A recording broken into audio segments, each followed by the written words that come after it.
Item ಯಾವುದೇ ಇರಲಿ try ಮಾಡಿ ಆಚಿ ಚಿಕನ್ ಮಸಾಲಾ. ಬಿಕ್ಲು ಶಿವ ಕೊಲೆ ಕೇಸ್ಗೆ ಸಂಬಂಧಪಟ್ಟಂತೆ ಬೈರತಿ ಬಸವರಾಜ್ ಅವರಿಗೆ ಸಂಕಷ್ಟ ಎದುರಾಗಿದೆ. ಇವತ್ತು ಹೆಂಗಂದ್ರೆ ಕಸ್ಟಡಿಯ ಅವಧಿ ಅಂತ್ಯ ಆಗ್ತಾ ಇರೋದ್ರಿಂದ ಮತ್ತೆ ಅವರನ್ನ ಕಸ್ಟಡಿಗೆ ಕೇಳ್ತಾರಾ ಪೊಲೀಸರು ಅಥವಾ ಜೈಲೇ ಗತಿ ಆಗುತ್ತಾ ಅನ್ನೋದು ಪ್ರಶ್ನೆ.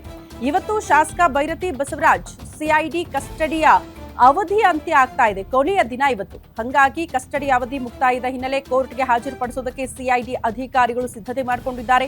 9 ಕಾರಣಗಳನ್ನ ಕೊಟ್ಟು 9 ದಿನ ಕಸ್ಟಡಿಗೆ ಸಿಐಡಿ ಟೀಮ್ ಪಡೆದುಕೊಂಡಿತ್ತು.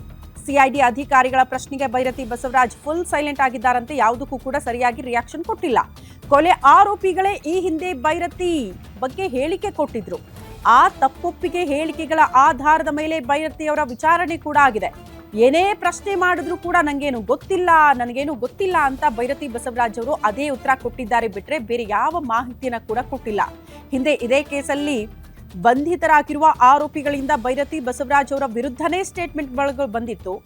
ಬೈರತಿ ಹೇಳಿಕೆಗಳು ಇತರೆ ಆರೋಪಿಗಳ ಹೇಳಿಕೆಗಳು ಕೂಡ ತದ್ವಿರುದ್ಧವಾಗಿದೆಯಂತೆ. ವಿಚಾರಣೆ ಮಾಡಿದಂಥ ಸಂದರ್ಭದಲ್ಲಿ ತಾಂತ್ರಿಕ ಸಾಕ್ಷ್ಯಗಳನ್ನ ಮುಂದಿಟ್ಟು ಪ್ರಶ್ನೆ ಮಾಡಿದ್ರೂ ಕೂಡ ಉತ್ತರ ಕೊಡೋದಕ್ಕೆ ಮುಂದಾಗಿಲ್ಲ ಶಾಸಕರು.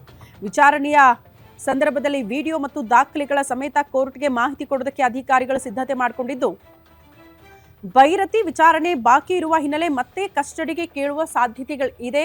ಸಿಐಡಿ ಅಧಿಕಾರಿಗಳು ಅನ್ನೋದ್ರ ಡೀಟೇಲ್ಸ್ ಸಿಗ್ತಾ ಇದೆ.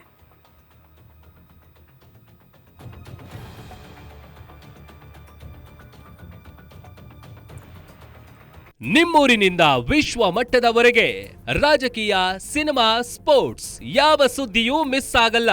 ಬರೀ ಸುದ್ದಿಯಷ್ಟೇ ಅಲ್ಲ, ಜೊತೆಯಲ್ಲೇ ಇರುತ್ತೆ ವಿಶ್ಲೇಷಣೆ. ಗ್ಯಾರಂಟಿ ನ್ಯೂಸ್ನ ಸಬ್ಸ್ಕ್ರೈಬ್ ಮಾಡಿ, ಫಾಲೋ ಮಾಡಿ, ಕ್ಷಣ ಕ್ಷಣದ ಅಪ್ಡೇಟ್ಸ್ ಪಡೆಯಿರಿ.